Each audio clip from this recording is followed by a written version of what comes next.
Here we are, Hired the Podcast. I'm Travis Miller. With me today, I have Chase Kocher. Chase is founder and CEO of Aim4Hire, a recruiting company that specializes in partnering with some of the most innovative tech companies out there, specifically focused on startups and emerging technologies. Is that right, Chase? That's spot on, Travis. Thanks. Dynamite. I love it when I nail the bio. Chase, I guess easy place to start. What the hell is going on in the world of tech right now? Yeah, I don't know how much time you have if we could fit it in the podcast, but it's certainly the last 3 to 6 months has been a sequence, and then obviously last week, or maybe I guess a week or two ago, with the SVB and the banking situation and what that impact has on venture capital, these companies, these groups that are investing in tech startups and the emerging tech kind of companies that we work with, and then obviously the companies themselves that we're banking with SVB and other players that are being impacted. I think it's kind of like every week it's like, well, what's going to be the deal this week in the tech space? Obviously I think Indeed just did a pretty big layoff, and Indeed has a big presence here in Austin, Texas, so we're feeling that this week. So it's just when you kind of thought maybe the layoffs were slowing down in the tech world, kind of another big one happens, and then obviously the banking situation just kind of throws fuel on the fire, seemingly. Yeah, well, with Indeed specifically, it's kind of I think a lot of it is the same old story that, for the past 2 years, there's been such a hiring boom and such a shortage of talent that I have a hunch they probably overhired, like a lot of the companies out there, whether it was purposeful or not, but just imagining that this growth trajectory was going to continue upward and onward forever and ever, and they hired with that in mind, and then the slightest dip, hiring slows just a little bit. There's not quite as many openings as there were in the biggest hiring boom economy that the world has ever seen, and all of a sudden they're just like, holy shit, we can't afford all of these people that we've hired over the last 2 years. I think you're spot on. I think the overhiring, and it's hard to criticize in some ways because the tech space for a decade, even longer, it was just growth. And especially for startups, if they were receiving outside capital, the push is, keep pushing the envelope on numbers, revenue, growth trajectory. There really wasn't much accountability from either side, investors or the companies themselves, on are we profitable? I know even the early days of the Facebooks and Google and stuff like that, it was always, the value was always based on what they'll be in the future, or what they're on the run rate to achieve versus where they are right now. Yeah, I think kind of what you said. It's interesting because the job market, obviously there's more jobs than there are people, and unemployment's already as low as it's been, I think, in a long since time. The 60s. Right, but the tech space has its own unique problems, but I guess the job market in general, I know Indeed certainly services more than just the tech space. So I was kind of it would maybe make a lot of sense that they did overhire. They hired in positions that were kind of riskier, or weren't impacting the bottom line as much as they obviously wanted to see. I do think some of these companies are using this landscape as an opportunity to clean house a little bit, and kind of slim down their company, partly because they probably overhired and overgrew, but I think some of them are just kind of evaluating what they have and what they really are going to need the next 6 to 12 months. Mm-hmm. As you talk to your customers, what's their outlook for the short term? What do they think the landscape's going to look like in 3 months, 6 months, or a year? Yeah, a lot of it is, especially if you're relying, if you're producing profits on your own, then right now it is lean, mean. I need as many people as it'll take to hit this number. But once I have that number of people, I'm not going to exceed that head count, and we're just going to have to make it work.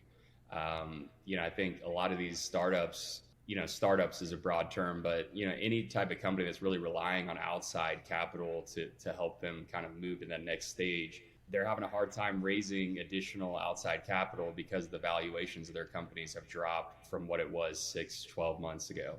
And so many of them weren't focused on profitability that it's kind of bit them in the tail a bit now, that they're having to kind of do layoffs, figure out if their product actually has a market fit. And if it does, how do you monetize that ASAP so you can stop burning cash at such a high rate?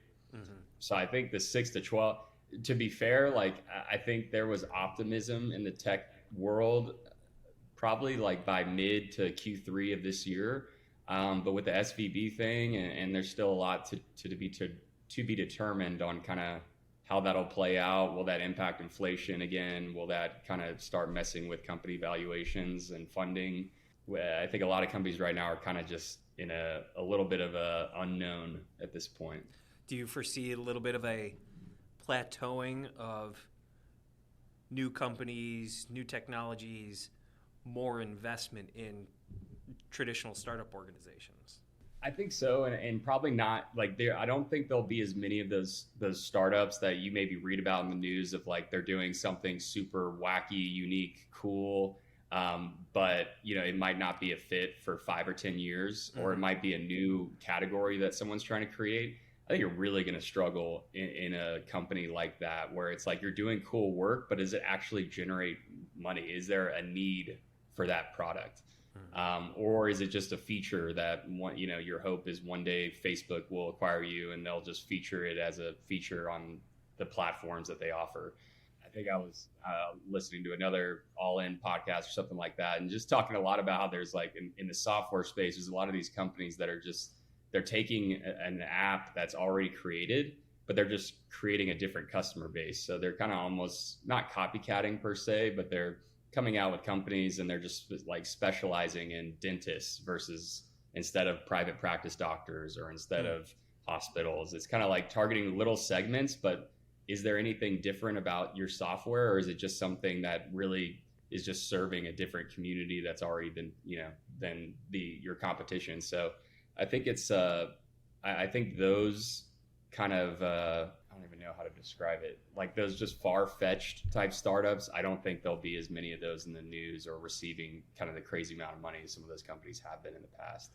So what impact has this had on your business, and how does a firm like yours weather these periods of change or uncertainty? When we started the company, it was about 8 to 12 months until COVID hit. And then after COVID, obviously going through a little bit of that baby recession, and then, or I don't even know if it's technically a recession, but getting back to somewhat normal. And then obviously the landscape we find ourselves in now with kind of inflation skyrocketing, and now the banking issue and valuations of tech companies down tremendously from what it was 2 or 3 years ago. It's been a roller coaster, man. I think, to be honest with you, you really start to lean on the team you built, the company you put together, and hoping that you have the people that are built for that roller coaster of an environment. Because I think, in startups, like, some people go out and they try to hire people that are multifaceted and have high risk tolerance and kind of do whatever it takes mentality, like those cliches. In a lot of ways, we've been fortunate to have a team like that. So what we've done strategically is really just diversify the types of companies that we typically partner with. And instead of just kind of working with a standard software startup, we're trying to work in different industries there, in hopes that if the semiconductor space, which has kind of been growing from some government incentives, or if it's the renewables space where, again, there's been some, government incentive work there, or maybe an industry like healthcare where it's just pretty steady and there's always a need. Like that's kind of how we've shifted from working with kind of these sexy, cool software product companies that are trying to revolutionize the world versus these like steady, constant type companies that we know will be around. Yeah. Well, we're old hat at weathering these challenges. I mean, we're about the same age, and I don't know if it's just the news cycle is so, it moves so fast now that you hear about more of it, but it just feels like for the past, 10, 12 years, we're going through what? Our 47th major global catastrophic event. You just kind of got to keep going. You just got to roll with it, and things happen. I'm just waiting for this monster mutant fungus to come our way and figure out what happens after that. SVB is already 4 news stories ago. The Last of Us on HBO, yeah, has me worried. Well, you didn't see that? The CDC literally warned about this highly infectious, incredibly deadly fungus that is starting to spread across the nation. No joke. Not. 2 days after The Last of Us airs its season finale, they put that announcement out. Well, what does HBO know? Because I know HBO has a hit show that's about a fungus that takes over. It becomes zombie-like. Like you said, what's next? I know it was like the monkeypox were there for a little while in the middle of COVID. I'm not sure what happened to that, but to be fair, our generation, with us being, I don't know, 30s, 40s years of age, it's like, we certainly didn't go through the Great Recession. We haven't really been through a world war per se, though, who knows at this point. But it is, having this pandemic and the repercussions of that. If you're not agile as a business owner or even as an employee, I just don't think you're going to make it in this kind of economic business world that we now live in. Mm-hmm. Well, with the shifting landscape, I think it could be pretty different out there for candidates, especially in the tech sector over the next year or two, where, I think candidates and highly sought after candidates have gotten a little fat and happy. Companies pursuing them left and right, these exorbitant salaries in order to get people on board. And it feels like that's going to shift a little bit, at least for a while. What do you think candidates can and should do to set themselves apart from people with similar backgrounds to them to try and land these coveted positions?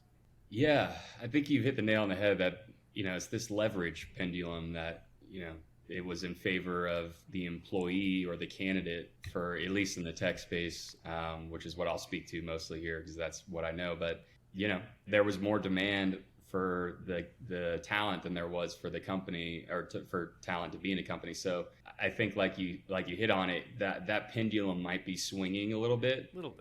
You're already seeing companies either offer a little bit less money or a little less of a benefits package as they had to during the prime days of tech. They're forcing kind of this back to office type strategy, among other measures. But to answer your question, to differentiate yourself, I think that's always been the trick in recruiting, hiring, interviewing, but you just might have a little less leverage than you did before. So if you are going up against candidates that have a similar resume to you, I think the measures you can take to kind of differentiate yourself from them in the interviews is very research heavy. It's probably leans more on your intangible skill set or your personality.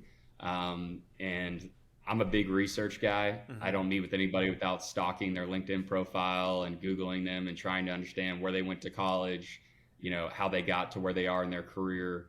I think those are little things that can move the needle. Because at the end of the day, when you're interviewing, it is people with people. At least right now, you're not interviewing with robots. So you don't need to give the robotics perfect answer to certain questions. I think you need to understand who your audience is. And if that's a hiring manager, if it's a C-level executive, you need to understand who they are, what they do every day, and trying to understand with the role you're interviewing for, how can you ask the right types of questions that person would be kind of impressed by. Mm-hmm. And or you try to make the non-work personal connection of, I saw you went to the University of Chicago. We used to play them in basketball when I played college basketball, and get the conversation going that way. Because you find hiring managers that want to hire the perfect worker, and then you have hiring managers that want to hire the person they can have a beer with. And whether one's right or wrong, and certainly there's a middle ground, but I think you kind of want to identify that when you're interviewing, and I think that can help set you apart from the 5 other people that might have the same experience as you. Yeah, but neither side can be bullshit. You can't fake it. You can't. On the work side, you really gotta try and understand the problem that this position is trying to solve.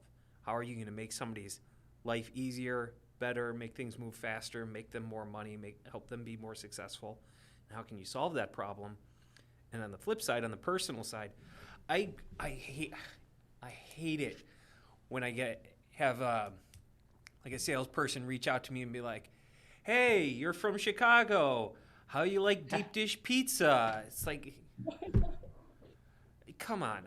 You can feel the fake when somebody is they're not trying to connect with you because they want to connect with you. They're trying to find the lowest common denominator of connection just for the sake of that. And so how does a person do both those things? You talked earlier about, highlighting the intangibles. How can somebody really, really do that? Figure out what their intrinsic value is, what makes them amazing on the inside, and highlight that to the people that they're talking to. It's easier said than done, but it's something that it takes practice. So on a side note, take as many interviews as you can get. I think you've got to, getting comfortable and having that practice, I think, is always something that I would encourage. And also you might connect with somebody that you end up, you looking at the company and the job description you were iffy about.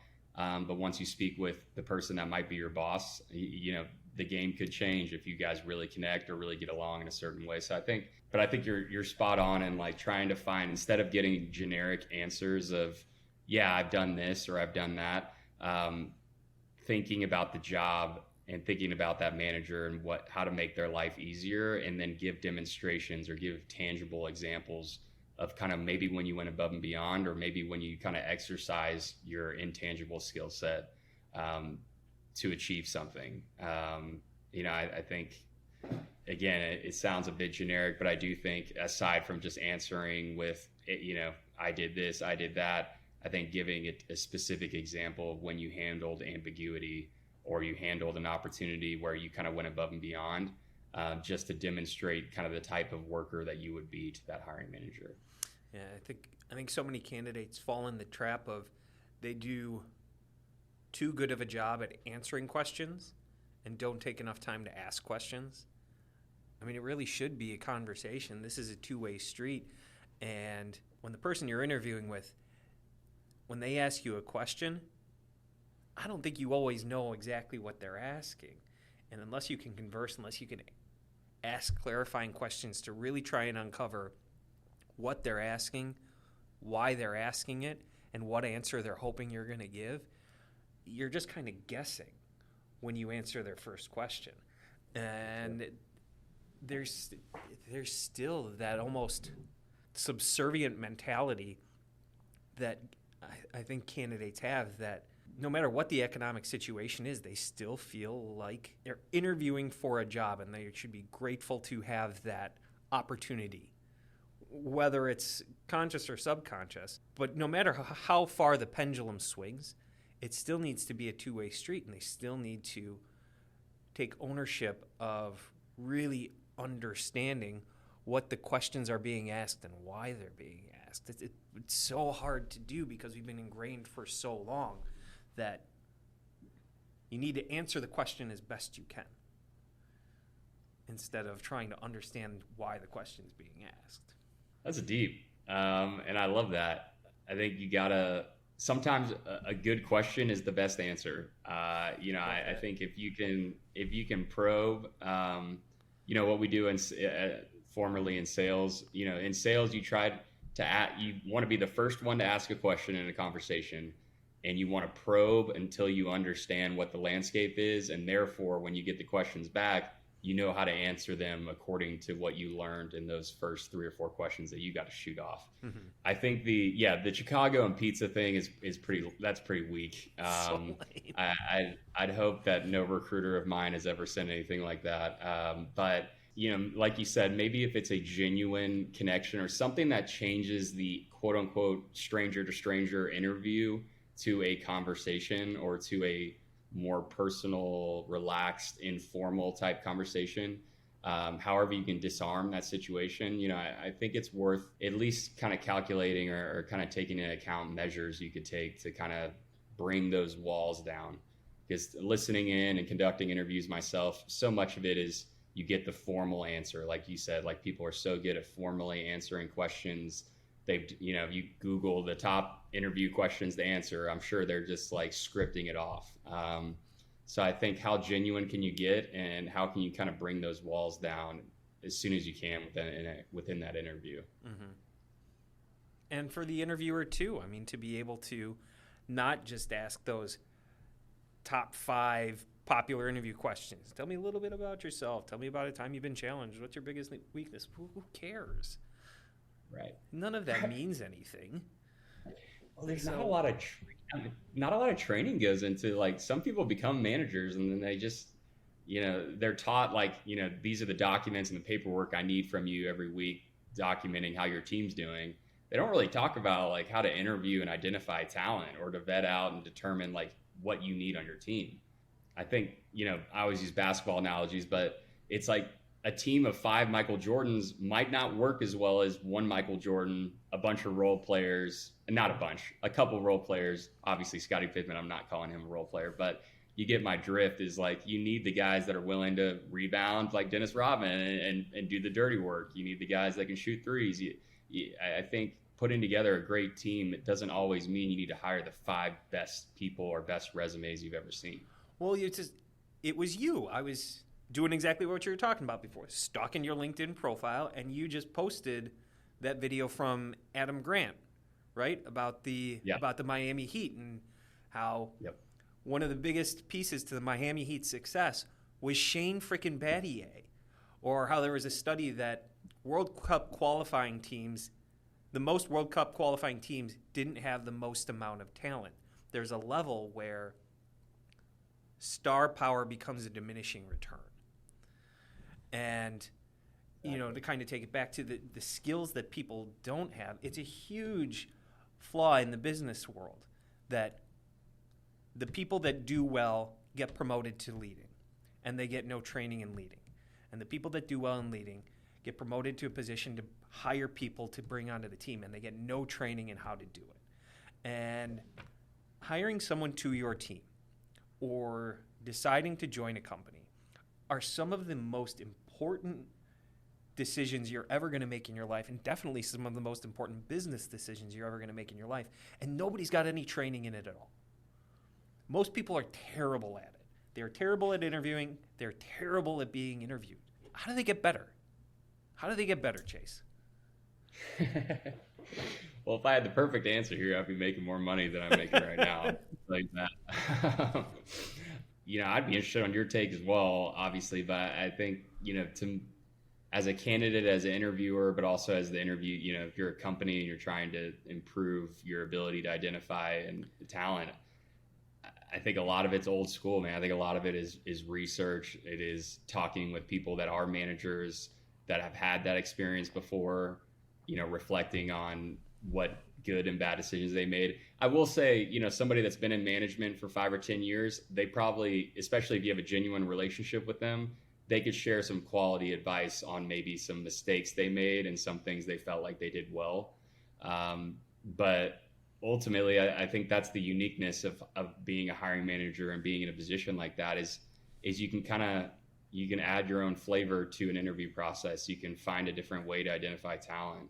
I don't think, I'm sure there's a lot of books and articles on it, but I would imagine that if you could find somebody within your network that's been there, done that, and get them to candidly kind of talk about the horror stories of maybe the wrong things they did and probe on the things they did right, that could be helpful. But in a job market like today, where it's just changing constantly, I'm not even sure somebody that did it 5-10 years ago is going to be able to have relatable stuff to what we do now. I mean, certainly some relatable things, but things are changing. Yeah.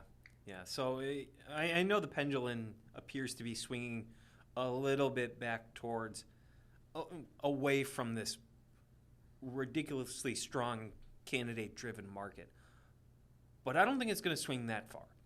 And I think companies are still going to be competing for top talent. It's just inevitable with the amount of people leaving the workforce and not enough people replacing them. There's going to be a shortage of talent. Maybe not as much as there has been for the last year, but it's still going to be there. So companies are still going to have to differentiate themselves, sell their organizations, sell their opportunity, and endear themselves to great people out there. What can companies do on the flip side to set themselves apart as a great place to come and work? That can be that's probably one of the greatest challenges I have when we work with a new company is instead of that first interview being Travis, sit down, I'm about to grill you for an hour as the first interview. You now have to account for the fact that supply and demand, you have more jobs than there are people. You have to pitch this person on why they should join you versus why should you hire them. And it depends on the skill set and the pendulum. I mean, I think in tech specifically, it has shifted a little more than maybe the rest of the job market itself. But even there, I mean, the demand for software tech talent is always going to be high. So I think a company has to kind of consider and be willing to check their ego at the door, especially in that first or second interview. You really got to kind of not just vet them, but you also need to kind of maybe, I hate the word sell in this case, but maybe you need to educate them on this is what our company's about. This is what our team is about. This is the problem we're solving. This is why we're going to be around for 5 or 10 years. This is why this would be a great opportunity for someone like you. I see you moving around. You have some thoughts on that one? Well, I just don't think selling is a bad word but it depends on your definition of selling. You know, if you think of the traditional, no offense to used car salesmen, but in my mind, plaid jacket used car salesman, let's get you in a vehicle today. And in my mind, which one am I going to make the most margin on? But if you think of kind of the more new age philosophy on selling is, all right, let's understand what's the value that you need in your life. Let's figure out what's a great opportunity for you, what's a good organization for you, what's a company that's going to allow you to thrive, what are the things you enjoy doing most in work, what do we have to offer that would be enjoyable, fulfilling, rewarding, grow you professionally. Let's take the time in the interview to really understand that. And then if we have that here, I can sell you the value of our organization. So from that point of view, I think you do need to sell the opportunity. Yeah. But it's more of the new age sales mentality of, I'm going to bring value to the people that need the value I can bring them. I think that's why I have reluctancy just in general to use the word sell when we're talking about recruiting. You know, a lot of people talk about recruiters kind of being like salespeople, but it's a little bit easier and it's more people focused. And I don't know if that's fair or not, but the sales part is, you know, when you, especially as a recruiter, when a company hires you to find them talent, you are now a representative of that company. Like you are now an extension of that company. So we do have kind of a responsibility to go out and talk to candidates and kind of sell them / educate them / share information in a persuasive way on why that company has the things that candidate might be looking for in their next career step. So I'm with you. I think to a degree, selling, you know, is especially a new way of selling that maybe is more personalized and genuine and not just driven by financial gain or margins. If you can do that, then yes, I would certainly lean into that because you're spot on and they're going to have options. So why would they choose your company over another unless they feel like you actually genuinely cared about them and or they have, like, your company has the opportunities that person wants in their next job. So I do think, but it's difficult for hiring managers because I think a lot of them, maybe when they were interviewing, depending on how many years ago it was, you know, it might have been a very different interview process. And I think a lot of hiring managers have a hard time kind of letting that wall down and understanding that the game has changed a little bit, that they have to pitch the candidate, not the other way around. So I think that can be a tough landscape to adjust to, but you have to, or you're going to lose. You're going to lose if you don't. And I love the way you phrased it there earlier, where, you know, when you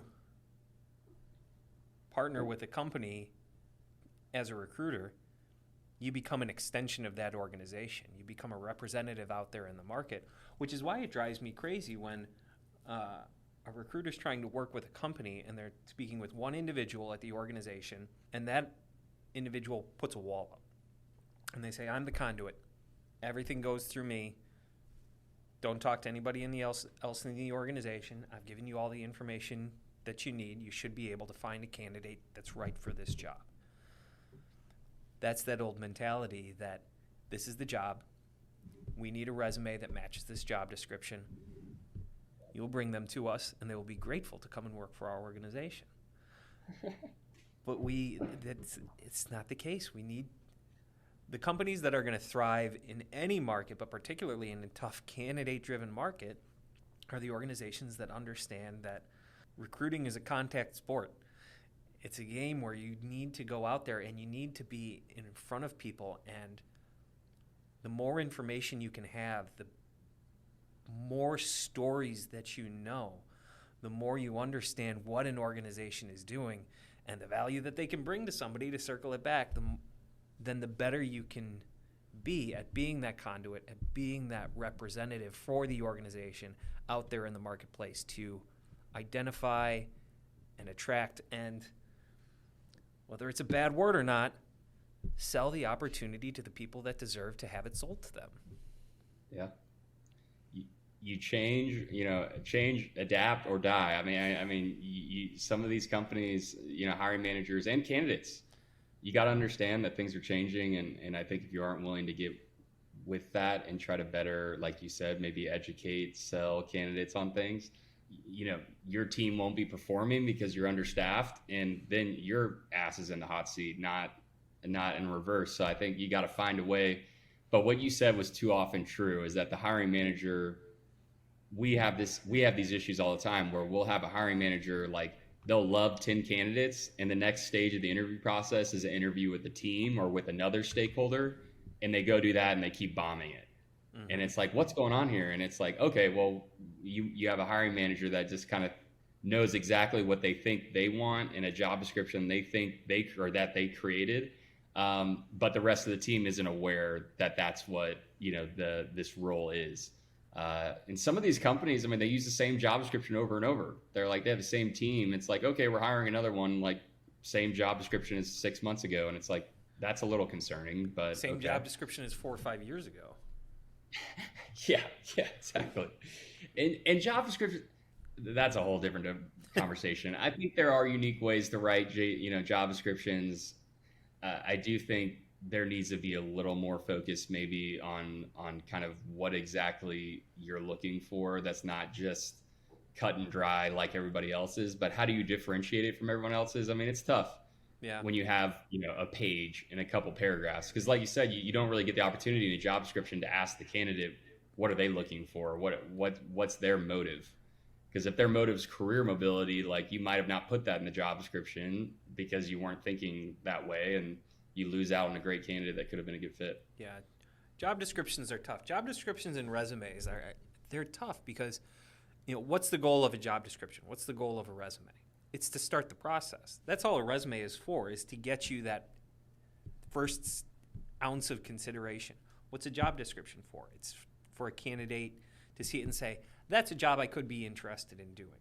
And I was talking to a woman the other day, and she said once a candidate is interviewing with her, she barely talks about the job at all. Because if you're sitting in front of her, she knows you can do the job. She knows you have the background to do it. You have the minimum amount of qualifications to be successful at the job. And she focuses on everything else.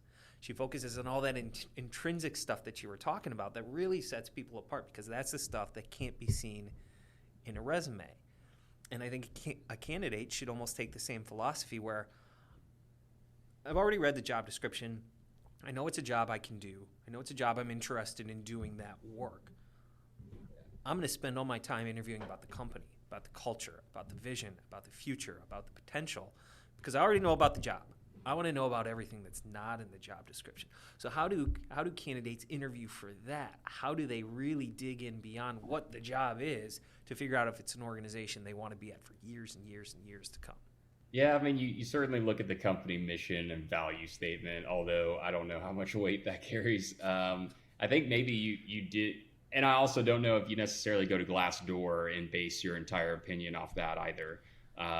So there are companies that have attempted to try to bridge this gap, but I don't know if they've effectively done it. I think using a LinkedIn or something like that, where you can look at other employees at that company, you can look at their backgrounds. Again, we're kind of leaning back into research and maybe just seeing if people kind of have shared about the environment that company's created. And depending on how big or small they are, that might, some teams are going to be different than others at a big corporation. So it's hard to just generalize that one team has a cutthroat mentality, then the entire company's cutthroat. I don't know. I honestly, I don't know the answer to that question, aside from using the interviews as your way to start detecting things, and then using your network to ask around and see if you have any mutual connections or you have any backdoor ways of kind of finding out what that company's about, what their environment and culture are like. Because every website has this is our job environment, this is our teams, and here are our values. Maybe researching in some of the work they do outside of just work. Is there any give back? Is there any community service type work? Doesn't always mean they'll be a great company if they do those things, but those could be good signs. Do you have any thoughts on that besides those things? I think so much of it has to be in the interview. I think anything you read online has to be taken with a grain of salt. Glassdoor, they're primarily going to be negative reviews because people don't. So I don't know. The stuff a company puts on their website, I don't know. You take it with a grain of salt. It might have been true at one point, but you never know. But I think it's the questions you ask during the interview. And if you have genuine curiosity about these topics, then the good companies are going to give you answers to it. If an interviewer starts getting frustrated with you about asking about the future of the organization, what possible roles could you play in it? What's the mission of the company? What's the vision? How does this role affect that? How does this role play a part in it? If somebody gets frustrated with you asking those questions, I generally don't think that's a company you're going to want to go work for. For sure. It can be tough, even in those interviews, like you said, to detect, how genuine the response is, because if they give you a cookie cutter, our values are trust, team, and environment, and like you said, you have to take it with a grain of salt, but you also kind of you want to try to probe and really get a feel. But it can be tough as a candidate interviewing. I mean, firsthand, I had that experience before starting this company. It's just, you really sometimes never know what you're getting into until you step into that office day one. Tell me about that. What was the experience? Yeah. No, it sounds like you got a story there. Well, you said you experienced that. I want to hear the story.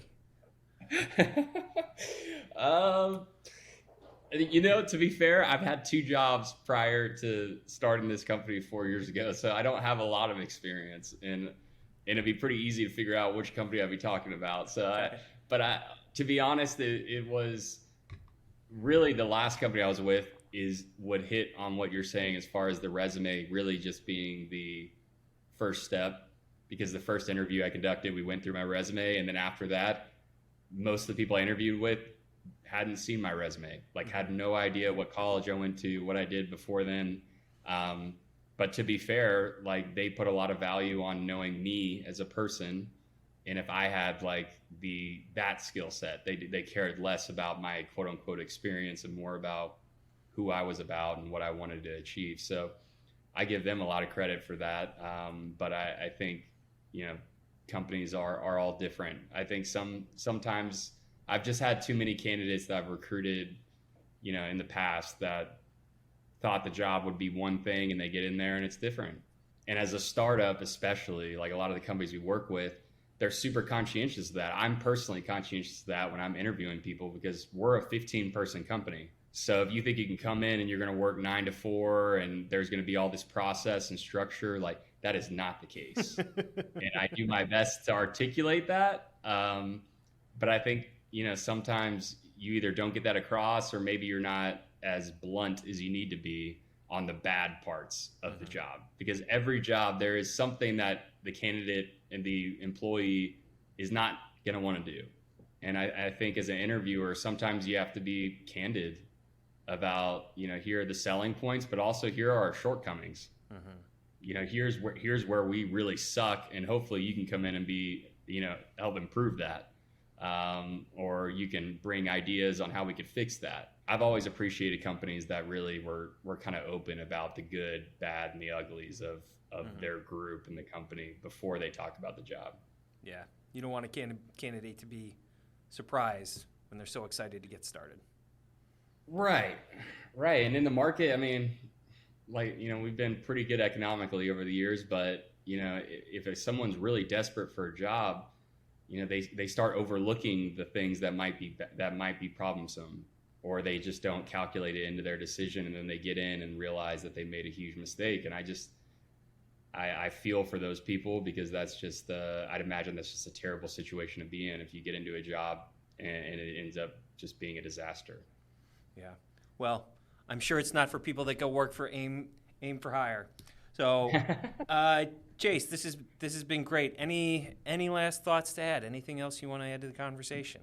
No, man, I'm grateful for it, and I appreciate being on the show, and hopefully it meant something to any of the listeners on just kind of discussing hiring, man. Changing by the day. This has been great. If people want to get a hold of you, what should they get a hold of you for, and how should they get in touch with you? If they're interested in emerging tech startups, small to medium-sized tech companies in Austin, and then we work with a couple other companies kind of across the U.S., give me a holler. Or if you just need help interviewing or just want to talk shop, I'm always up for that. LinkedIn, Chase Kocher, Kocher. I live on LinkedIn as a recruiter, so that's probably the best place to hit me. And then our website, you can find my email and all types of things on there as well. Chase, this has been great. Really appreciate it. Thanks to our producer, Noah Cuff. Noah, this has been fantastic. I'm Travis Miller for Hired the Podcast. Talk to you soon.